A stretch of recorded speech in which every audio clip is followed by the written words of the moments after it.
quick before we get to some killer twin turbo C6 Z06 content. Well, you guys have been asking for merch and we finally got it. I have launched a website and a whole new brand, my brand new brand, my brand, Sullivan and Company. Right now it's just t-shirts, but if it grows like the channel does, there could be a lot more coming. But let's talk about what I got right here. These are a premium quality t-shirt. If you guys are like me, you got 100 t-shirts up in your dresser. You only wear 3 of them. The other 97 just sit in the drawer, or they're, work shirts, or end up as rags in the garage because they're too loose. The sleeves don't fit well. They're 100% cotton, and they feel like you're wearing a tablecloth that you took to the dry cleaner and told them to use extra starch. They're scratchy. They're just overall not good t-shirts. I finally landed on these ones and they fit amazing. They are super soft. They're what I would consider a kind of performance material, 60% cotton, 40% polyester. So they're super soft, they're stretchy,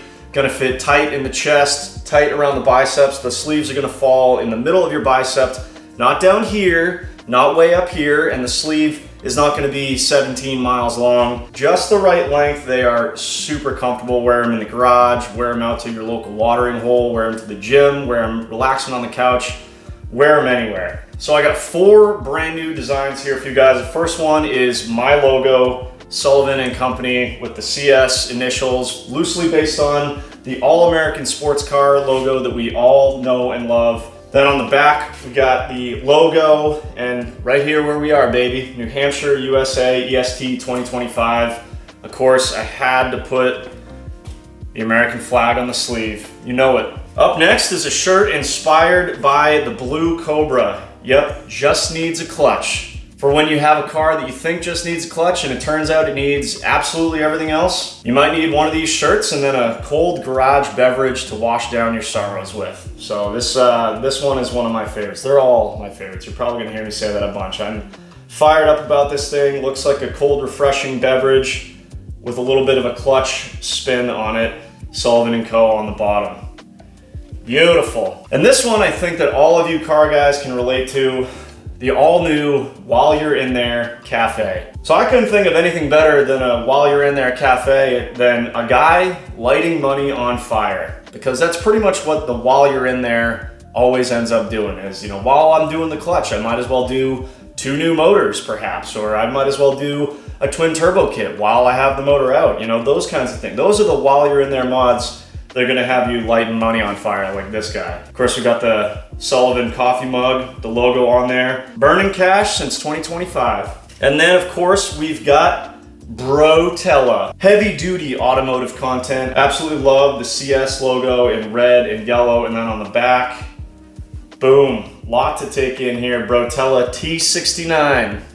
I put that stuff in everything, guaranteed, based on the lubrication that I put in just about everything around here, Can't really go wrong with it. So those are the shirts, guys. I'm super excited about them. 4 awesome designs to pick from, or pick all 4, whatever you want. Right now I have sizes from small to 2XL. I will be getting more sizes available if you guys need them. Right now I have a limited stock available right here on the premises, ready to ship. So if you guys are one of the first to get your order in, you will get it fairly quickly. If not, don't worry. These are printed locally right here by a company that I've been to many times in Southern New Hampshire. Love to support local business. Their lead times are really reasonable right now, like 1 to 2 weeks. So don't worry, no matter what, we will get you this stuff here. So don't worry, no matter what, you'll be wearing one of these in no time. So yes, website is live, sullivan-co.com. Check it out. The website was designed by my good buddy Mooch. He's a insanely talented graphic designer. He helped me with the website. He took all of the pictures for the website. I'll leave all of his information in the description. He has some really cool stuff on his website as well. Keep an eye on the website. I got some tank tops coming. I got sweatshirts coming. I'm working on stickers, hats, all that stuff. This is just to get this brand and my vision off the ground. So I hope you guys are as excited as I am about this.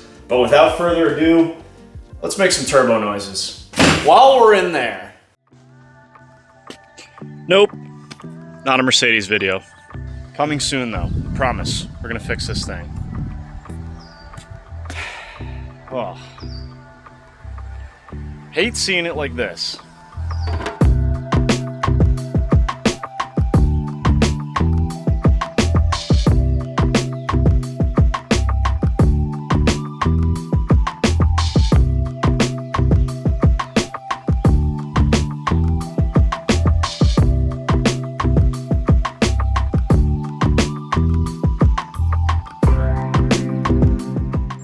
finally time for another C6 Z06 video. I don't even remember the last time I did a video on this thing. I think it was doing the straight pipe exhaust.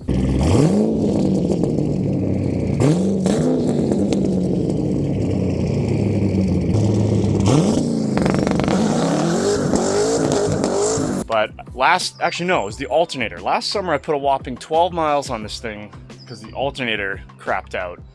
Now I have a brand new, can't remember the brand right now, alternator on there, but it was an expensive alternator. And I was driving it like 3 weeks ago and noticed that the battery voltage was dipping down, I think into like the low 13s or high 12s.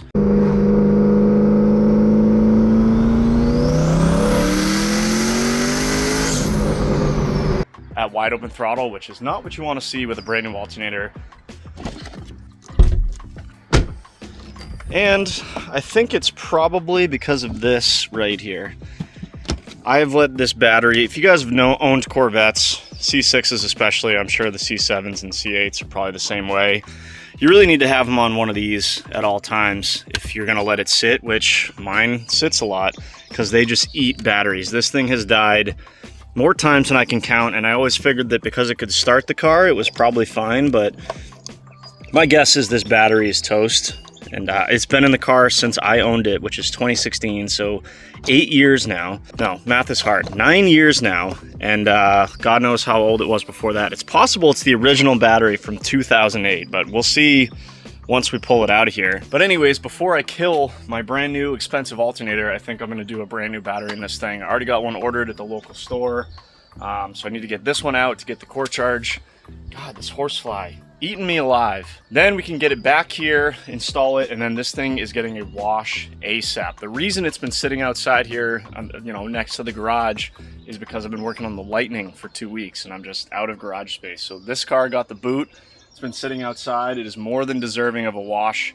See how the ceramic coatings hold up. We'll detail this thing real quick. You guys know I like to work on stuff when it's clean. We got some exciting stuff coming for this car in this video, so let's go get a brand new battery for it. Might as well take the Lightning since it's clean.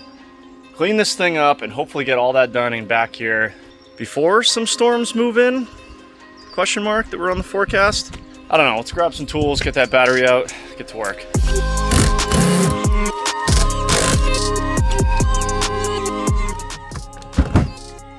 At home. Couple of vice grips. Don't let them touch though.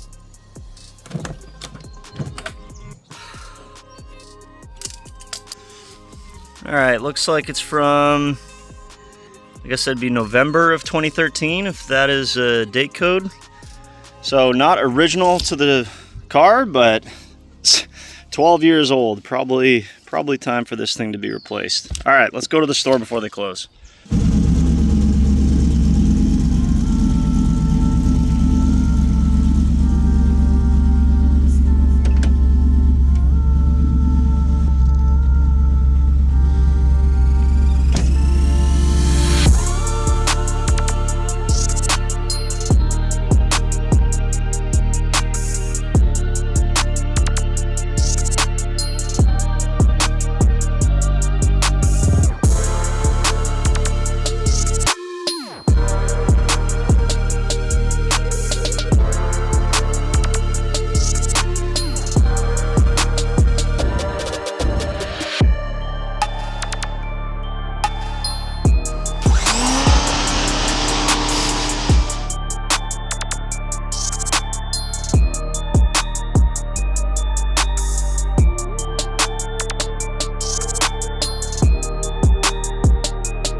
heard this thing crank over in years. Good battery. Here's what we need to fix. Put this under there so hopefully it wouldn't get on my driveway. The oil leak that just won't stop.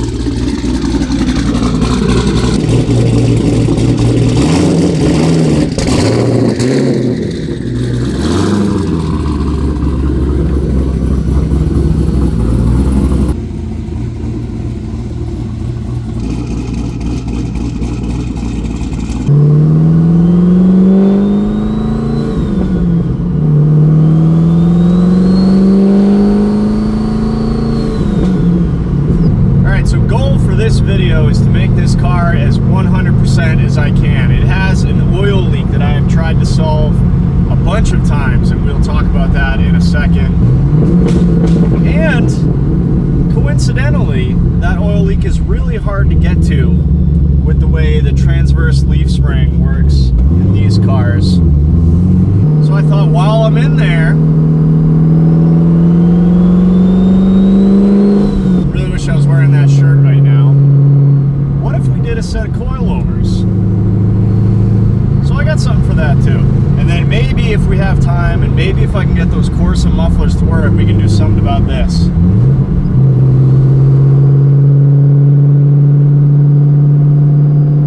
This thing drones a lot at 2,000 RPM since I straight piped it. It's got the Garrett mufflers and an X-pipe. But no real mufflers, and the volume is pretty good, but the drone, as long as you avoid, I mean, you got a 6-speed, you can drive around it. As long as you avoid 2,000 RPM, it's not that bad, but at 2,000, brain rattling. So we'll just avoid it. The cracks and barbles at downshift, though, are worth it. Sounds good.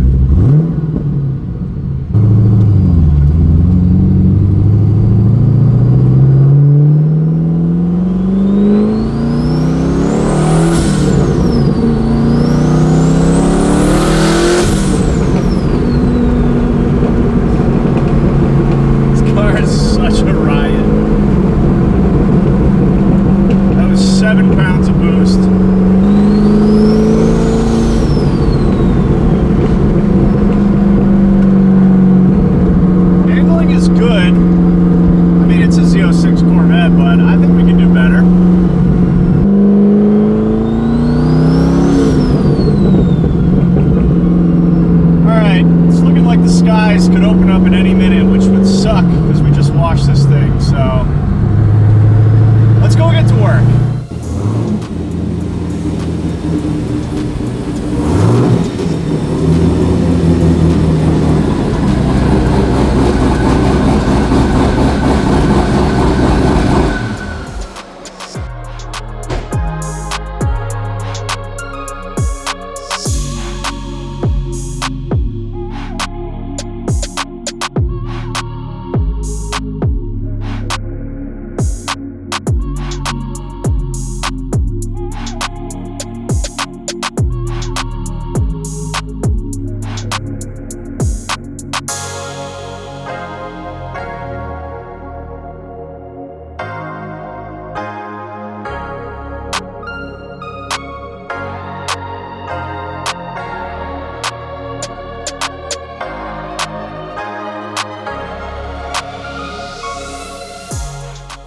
All right, she's in, she's clean, and she's up on the quick jacks, which is always a project. This is by far my lowest vehicle, and these ZR1 extended side skirts reduce that ground clearance by, I don't know, an inch, inch and a half. So you basically, there's barely enough room to slide the quick jack under. Then you have to kind of get in there with your fingers and slide in a hockey puck or two, and then you can get it up. But overall, like a 15-minute operation. Normally I drive it up on my poor man's race ramps over there, which is basically just a couple of 2x8s, but forgot to do that this time. But now I remember why, because it's easier. Anyways, she's up, so if you're new to the channel, it's probably your first time seeing this, but if you're not, you remember this thing, yep, there it is, leaking. So I've been dealing with this on and off for like a year now, and I'm almost positive it's that fitting right there. Nothing has changed under here. This thing is still leaking oil. It's been leaking oil. Not a crazy amount, but enough that, you know, my wife comes in the garage and goes, hey, what's that leaking? So it's made me not want to drive this car as much. And at first glance, it looks like it might be coming from the oil drain plug, but it's not. It's actually further up here, and you can't see it, but it's that AN line right there is actually the return line coming from the TurboWorks oil pump, which tees off right here, sucks the oil up into the pump, and then shoots it back into the pan right there. And that is definitely where it's leaking. And you can see it just kind of gathers back here, gets all over this stuff, and just kind of bothers me. And I'll have to look back, and I'll post it up on the screen right now, but I'm pretty sure I've replaced the fitting on that line. I've tried these Earl's like fitting cap things, and there's just no access to it because the leaf spring is in the way. You can't see the fitting, so it's completely blind, and there's barely enough room to get in a crow's foot to get that dash 10 fitting off. So I've tried tightening it, I've tried loosening it, I've tried replacing the fitting, I've tried the Earl's fitting, you know, seal things. I've tried everything. It always still leaks. So I think there's a problem with the bung on the oil pan itself. And in order to fix that, I either need to drop the oil pan and re-weld it, or potentially something else. But first I'd like to get my eyes on it, which I haven't done since the motor has been in the car. So I need to remove that leaf spring. And I figured while we're in there, removing the leaf spring and some of the suspension, why not upgrade while we're there?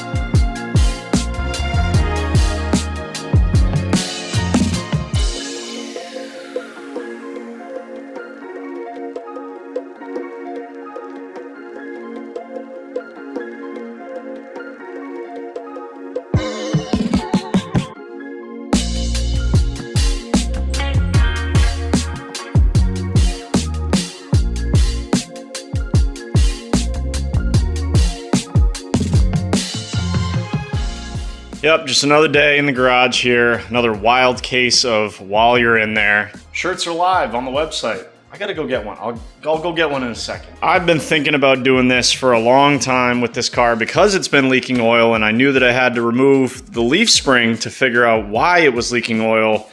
There was a good chance I wasn't gonna put that leaf spring back in. The ride height on this car, to be honest, was pretty much dialed in where I wanted it. Although I've never actually measured it, so I didn't know that it was a 1/4 inch higher on the passenger side than the driver's side, so we can fix that with our new QA1 coilovers. Yes, I wanted to do coilovers as soon as I knew I had to remove that leaf spring. It's a very reasonable upgrade on your C5, C6 Corvette is doing leaf springs. You know, they come with that transverse leaf spring that effectively makes your front and rear suspension semi-independent, because technically they are linked. Even though these cars are very capable, handling from the factory, obviously that can always be improved to make your front and rear suspension fully independent. You guys know I love the team over at QA1. I've got these exact double adjustable shocks on the Lightning. It somehow handles like it's on rails and rides better than a stock truck. Basically right out of the box, I just followed their compression and rebound settings that they recommended. Made right here in the USA. Beautiful billet aluminum construction. Their instructions are always good. Their customer service is awesome. I've already got their YouTube video pulled up over here, so I can follow along with that. They're actually working on a C6 Z06. So we got their rear coilover set. These are the double adjustable version. They also make a mod series version, but for a street car like mine, I think that these are gonna be more than capable, and certainly a huge upgrade over the leaf spring.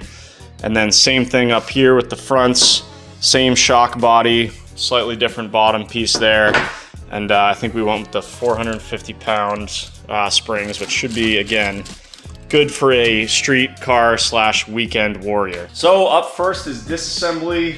We need to remove the leaf spring. We need to take apart some of the front suspension. I think we need to pop one of the A-arms down to kind of slide that massive leaf spring out. And I'm curious to see what that AN bung looks like. I'm hoping to see a smoking gun per se that tells us, yes, that's why it's leaking, and hopefully we can fix it without dropping the pan or anything like that. But let's get to work. Let's pop the wheels off, start disassembling the front suspension, see how far we get.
Need more firepower.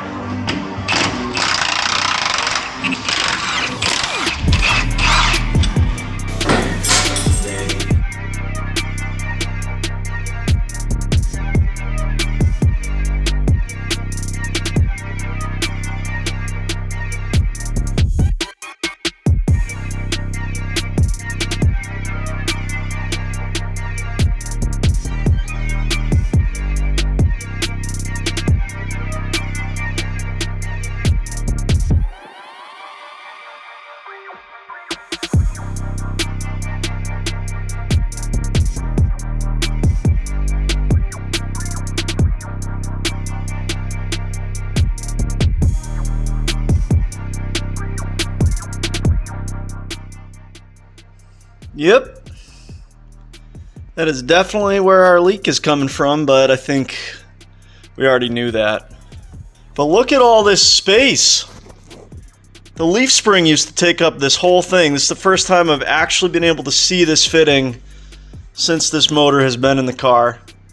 I honestly think I'm going to clean this whole area with brake clean, see if I can determine where it's coming from. My guess is right there, because like I said, I'm pretty sure I've replaced this fitting, but we would be screwed, I guess, if it was leaking from my my welds there, but I don't think it is. But we'll see. I'm going to clean all this up, and then we'll see what gravity says in the morning. Anyways, out here I've got the front beautiful QA1 double adjustable coilovers assembled.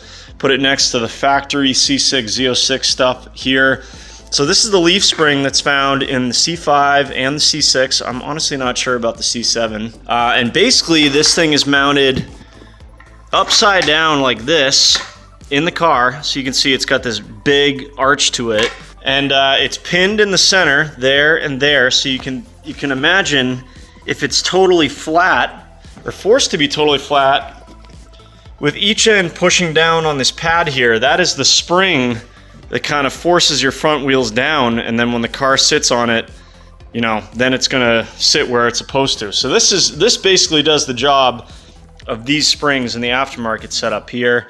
And then, you know, here's your Z06 shock absorbers, which are actually pretty darn good. I think a lot of base guys will upgrade to the Z06 ones. But I mean, considering how competitive this car was in the mid 2000s, and still today, honestly, not too shabby considering it's basically a leaf spring in the front and rear. You know, same idea that you'd find in a pickup truck like my Super Duty.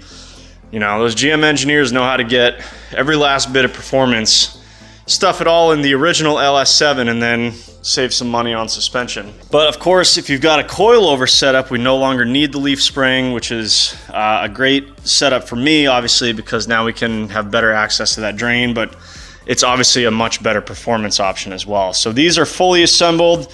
Just followed the QA1 instructions. They're fantastic. It's always such a shame whenever I do this with these things.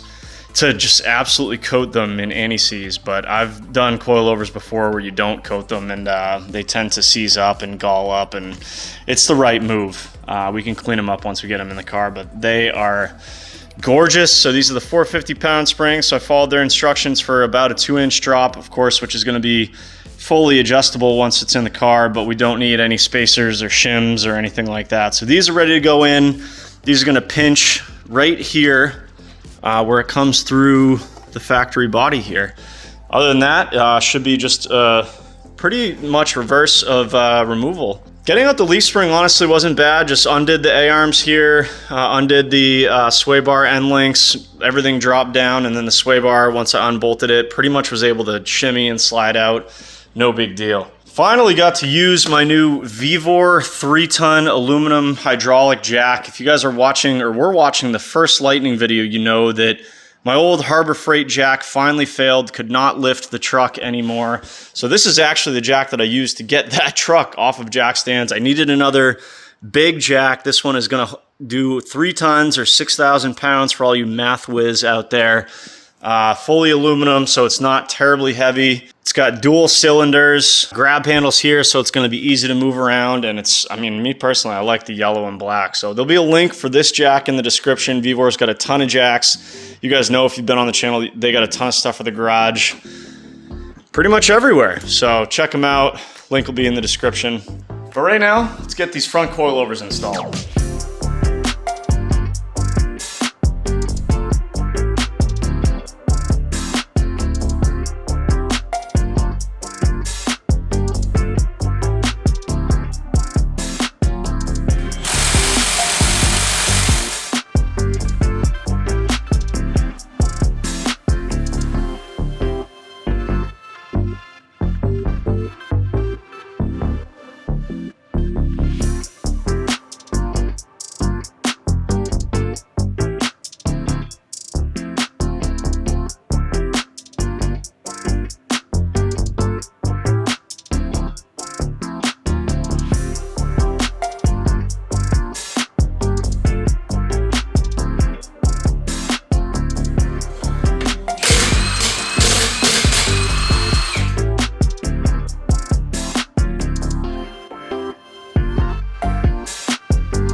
All right, maybe I crossed it off the list a little bit early because we still need to adjust them, but the QA1 coilovers front and rear are installed on the C6 Z06. Super easy. Wish I did it years ago. I was kind of dreading this because I thought it was going to be difficult with removing the leaf spring, but maybe it's because of the setup that I had, but I had zero issues. Probably an hour and a half in the front, an hour and a half in the rear, maybe. Obviously, every setup is a little bit different, but early on when I had this car, this is what, for those of you guys that don't know, this is how the leaf springs work. This is that pad that rides on the A-arm that I was telling you about. If you see someone that says they lowered their Corvette on stock bolts, this is what they're talking about. These pads have a little hex on the top, and you can adjust them, and basically spinning this thing out is going to effectively raise the car and make it hit the pad on the A-arm sooner. So you can see mine are basically all the way in, and I also took some fishing line or steel wire or whatever it was back in the day and cut the pad basically all the way down to nothing, which is how I was able to get this thing so slammed on basically stock suspension. And it rode pretty nice, but that could be why I was able to get the leaf springs out, as I took these, raised them, actually the rears, I even raised them up even farther than I had them at ride height. I think some people have to take, you know, the sway bar end links off and the lower A-arms off. All I had to do on the rear here was on this side, undo the upper A-arm, undo this sway bar end link, and then unbolt the shock, and then obviously unbolt the leaf spring there, and the whole thing slid out easily. This side, I literally did nothing. I didn't even unbolt the A-arm. I didn't unbolt the sway bar. I literally just pulled the shock out, compressed the QA1 shock, or coilover rather, and slid it in there. Easy. And I also found that we can reach right through the wheel. I'm touching the rebound and compression adjustments right now. So we can make adjustments on the fly on this car, which is awesome. Front, you guys saw as well. I just took the top A-arm down on both sides, disconnected the sway bar end links. Leaf spring popped out, slid the new shocks in. Really not too bad. If you guys are, you know, hesitant to do coilovers on your C6, kind of like I was, it's really not bad. If you got a 13 mil, a 15 mil, 21 mil, box end and sockets, couple jack stands, be safe about it. You can do this, not a big deal. So I've got everything set, rebound and compression all the way down, because that's what QA1 recommends, so that when we get it down, we can see, we want to get the ride height where we want first, and then we can put the rebound and compression settings where we want, which QA1 has some suggestions on that. But I'm not ready to put this thing down yet because we still have to sort out this oil leak.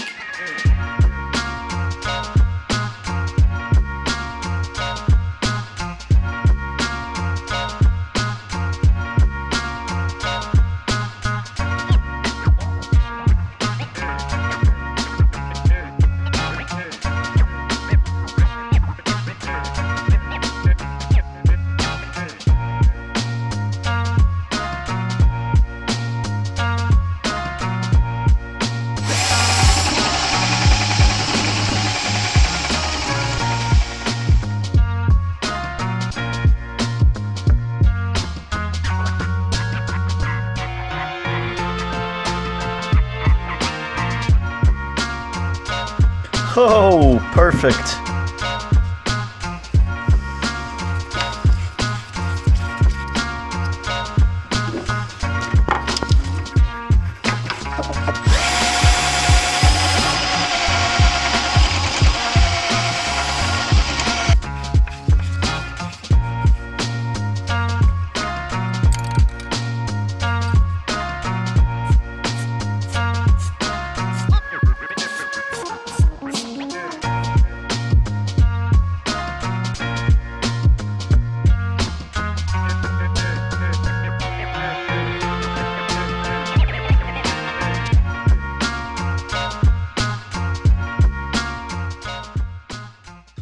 Well, some things have happened.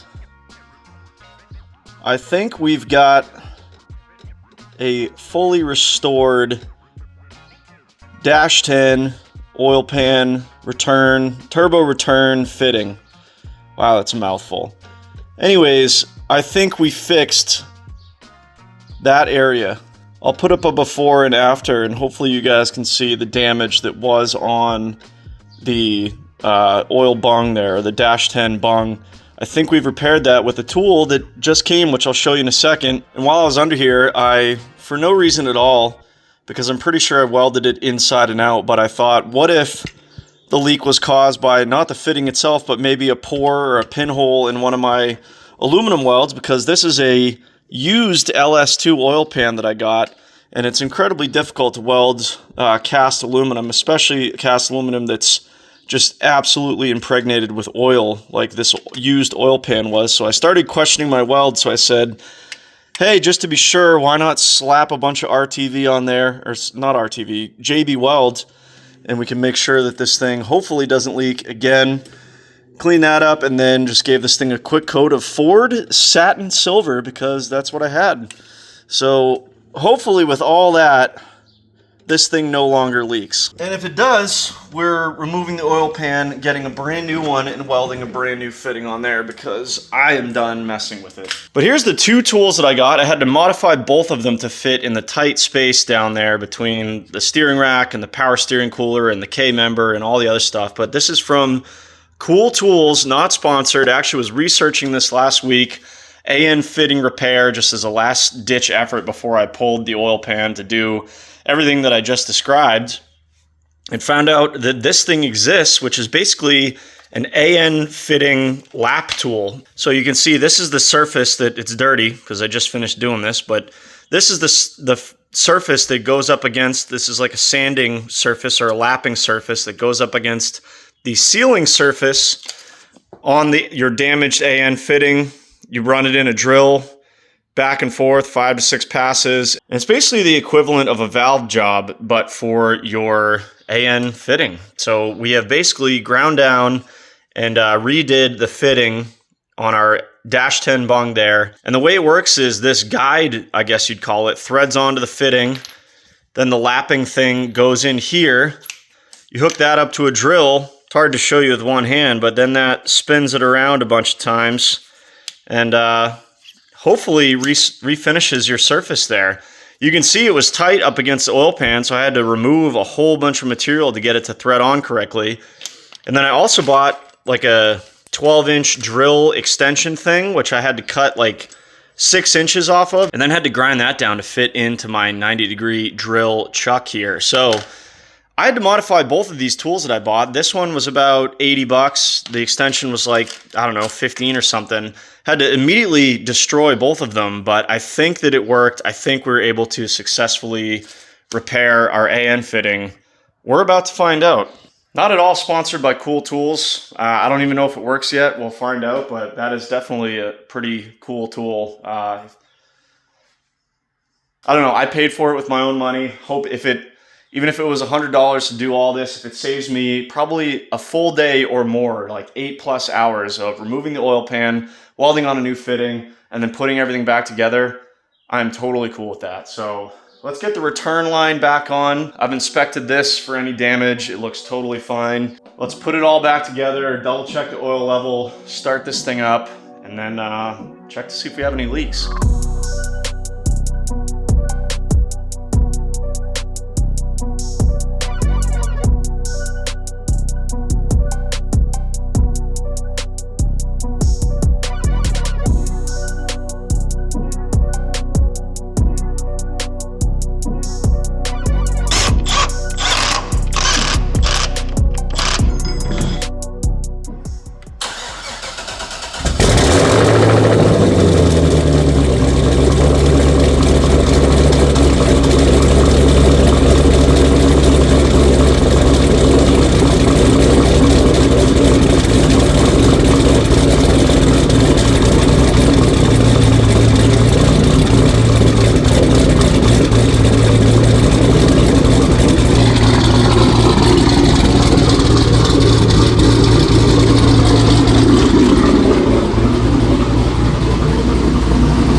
We got to do that too.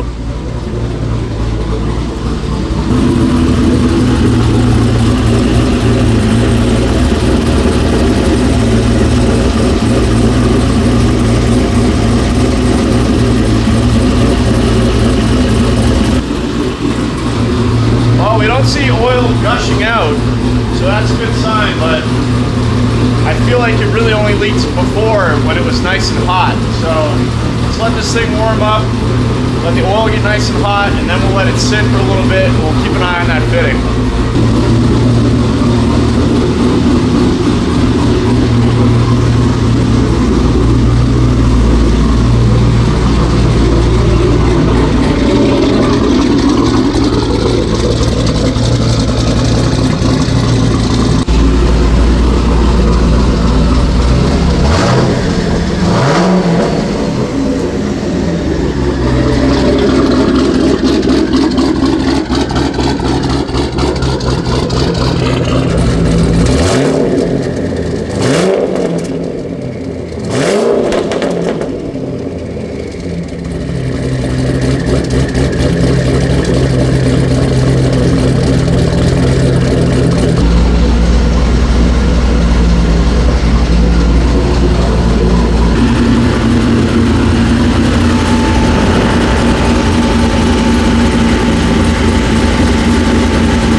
doesn't care.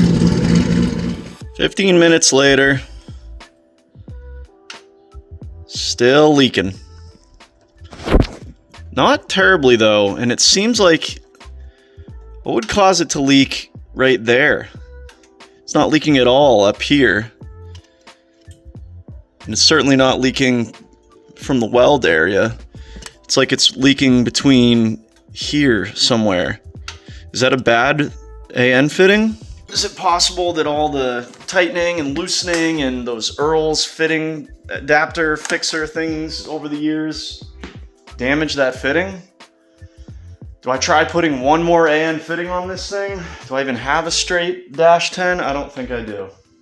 I don't know. Let me know what you guys think in the comments, the way that that is leaking. Is that a fitting or is the AN bung junk? I don't see how it could be. It's refinished, but that's a bummer. But I might just toss one more straight, brand new, high quality dash 10 fitting on that line and see if that takes care of our issue. Cheap enough. Anyways, I'm itching to get this thing on the ground, see how the new coilovers look, maybe take it for a drive. It's been up in the air for over a week now. So I'd like to work on getting the ride height dialed in, maybe making some adjustments to the rebounding compression on these beautiful new QA1 coilovers.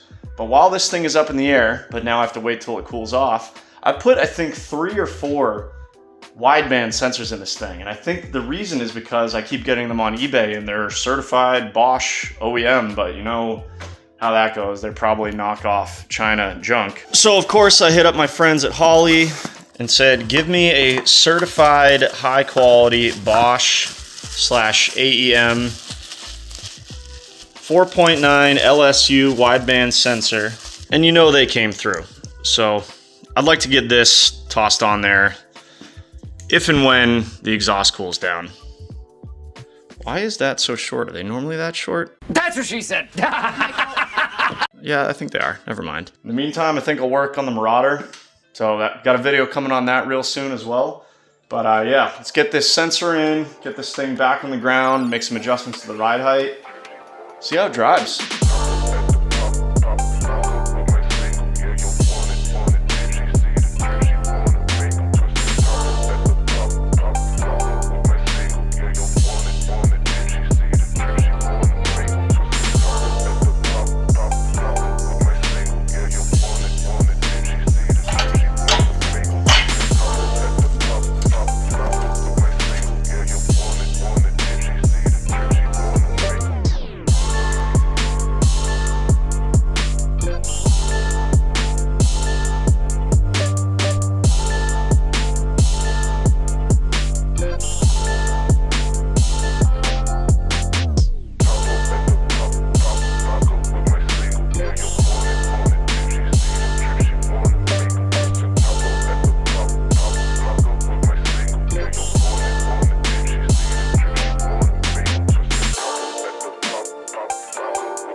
Yeah, looks pretty good, but I don't think that's going to be drivable.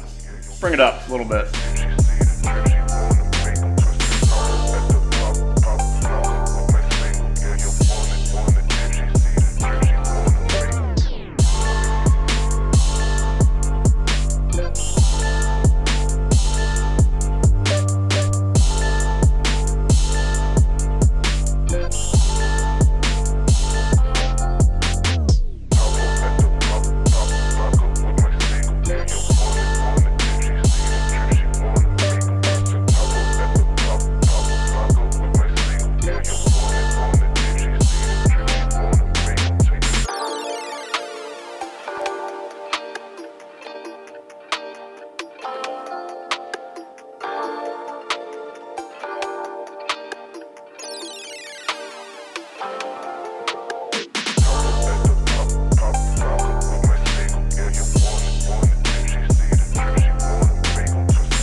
All right, well, after a couple rounds of adjustments, here is where we are at.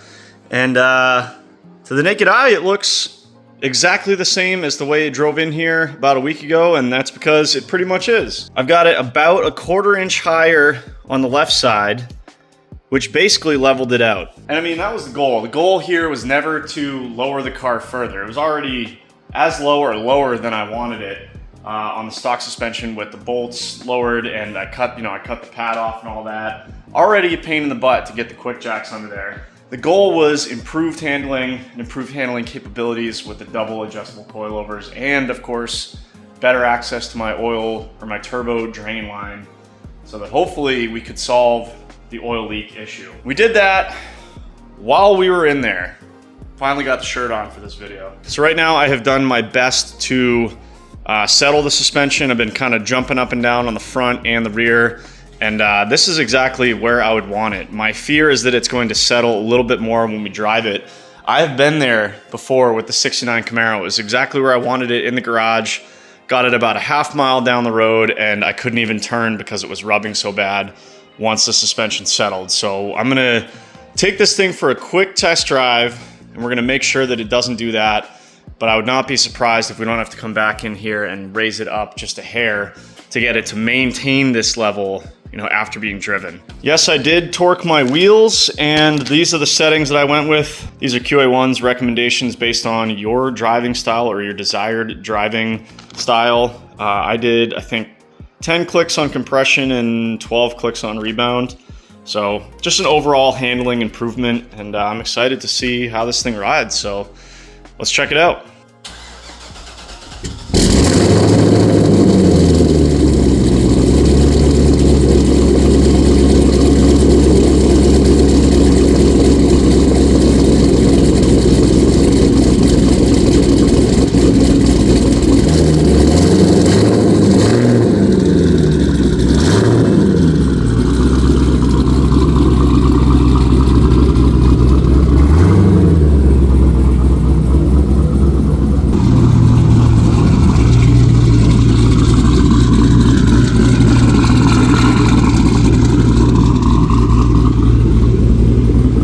Debacle getting my wideband sensor hooked back up. Ended up accidentally unplugging the gauge, which I sneakily put in this little vent here, but then had to take the whole dash apart, or the whole cluster area apart, to re-plug that in. It's always a pain doing that wideband sensor on this car, but this one was shorter, so I ended up putting the plug closer to the transmission, which should hopefully make it easier if I ever have to do it again, which is hopefully not for a while.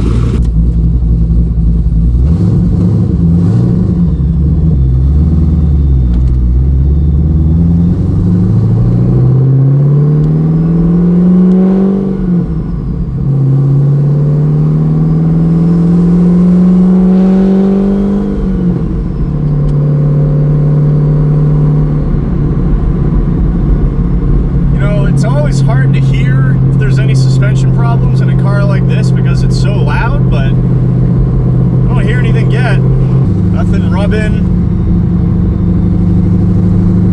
It's definitely stiffer. But man, is it planted. Shoo! That is wild. Alright, I always like to drive like a 1/4 mile and then make sure we're not losing a tire or losing a fender. So let's check real quick.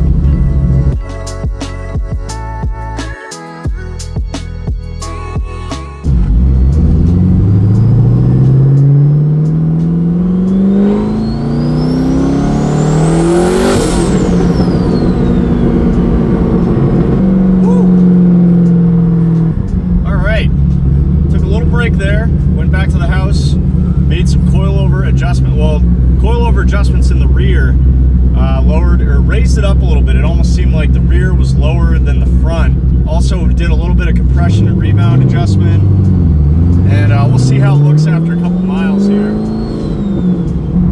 But yeah, right now the car drives almost as comfortably as it did with the leaf springs, but it is so much more flat when you're cornering. It just feels much more planted, and we haven't even really played with the coilovers yet. There's a lot of adjustments you can make to coilovers, rebound, compression, ride height, things like that can really affect how the car handles, but it already feels so much more solid. So to be able to adjust our ride height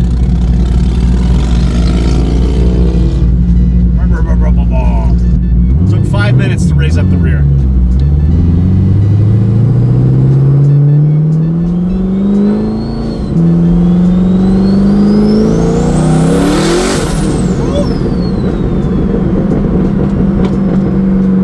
Didn't want to hold second tonight.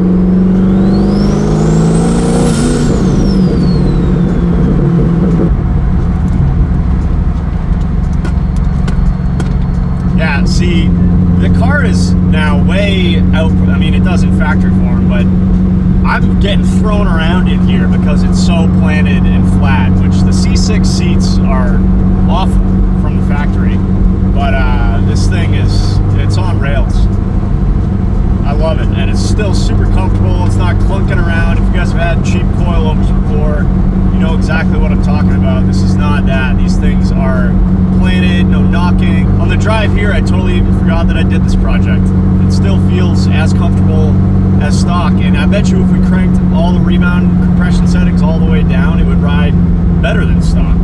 Tune in the suspension the way that you want it, with just a click of a knob. You gotta love it.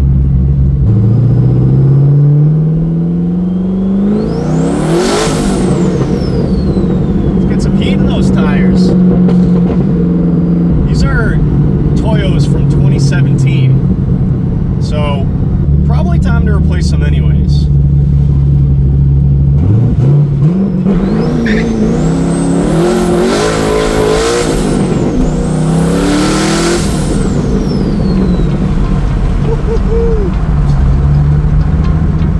This thing sounds so vicious when those wastegates open. Wastegates dump to atmosphere. Way to go.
Some left.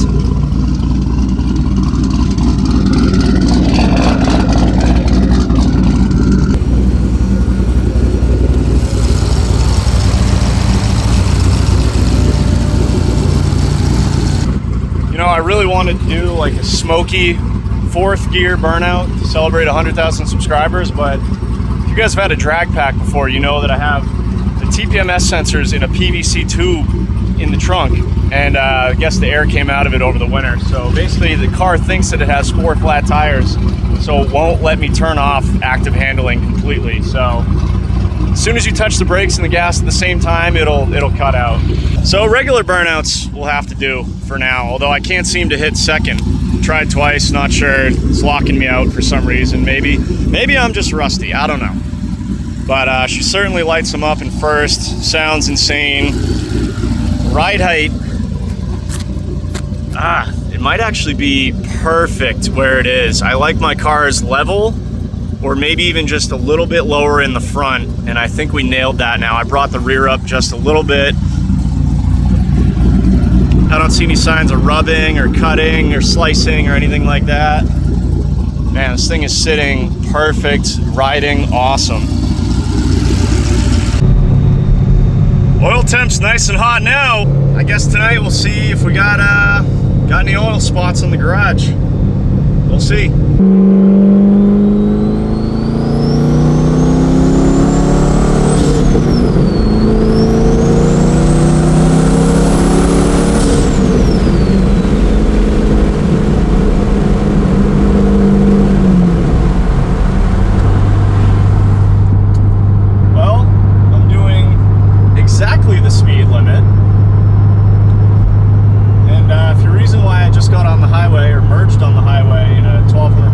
Z06 like I just did right there. It's because I just got pulled over. Not because of all the dumb stuff I was doing before, but because I was doing 47 miles an hour in what I thought was a 45. But apparently it's a 30. But the cop was super nice, very respectful, just the way I am always respectful to law enforcement. And he let me off with a warning, which is great because I also didn't have my license. Because you guys have been there before where you're rolling around in the driveway or the garage and then you're excited to go for a test drive and you forget your license. So no license and 17 over, but in my opinion and in my experience, a little respect, mutual respect can go a long way. You know, I really didn't know that it was a 30 there. Otherwise I wouldn't have been doing 47. It was a long straight road with no houses on either side and double yellow, so I just figured it was a 45, but it wasn't. But super nice guy. But yeah, doing 75, no hands on the wheel, no shakes, no shimmies. I probably should still get in alignment. I've changed the ride height on this thing 100 times in the 9 years now that I've owned it, and never once got in alignment.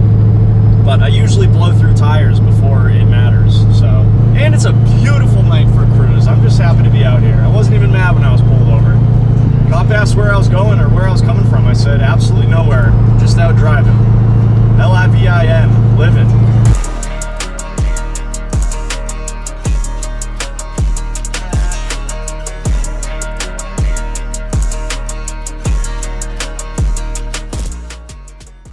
Well, that is going to do it for this one, guys. Got a ton of progress done on the C6Z. Already put probably 4 times the amount of miles on this thing this year than I did last year, so that's a huge win. Got the oil leak mostly fixed, maybe. We'll check on it again here in a little bit. I don't see anything on the ground right now, which is a great sign. More important than that, we got a sick set of coilovers from QA1 on this thing. Can't wait to fully dial these things in, but it rides amazing, handles amazing. Link for all that will be in the description. Huge shout out to QA1 for partnering up with me on this and making my C6 even better than it already is from the factory. Didn't get to the Corsa mufflers this time, but I got something in the works for that. We're not done with the exhaust on this thing. And beyond that, I think we have some more mods coming for this thing. Maybe we'll take it to the track. Maybe we'll finally bolt the drag pack that I've had on the wall for 3 years now onto this thing and see what it can do. I might even have some E85 left in the drum, we'll see. But yeah, guys, definitely check out sullivan-co.com. Check out the sweet 4 new shirts that we got on there. I'm super excited about them. I hope you guys are too. Like I said, limited quantities available now, so if you want to get yours before anyone else, get your order in and I'll get it out to you. Thank you guys, as always, for watching. Thanks for helping me get to where I am today. Got a brand, got a website, got some merch, none of which would be possible without you. Catch you in the next one.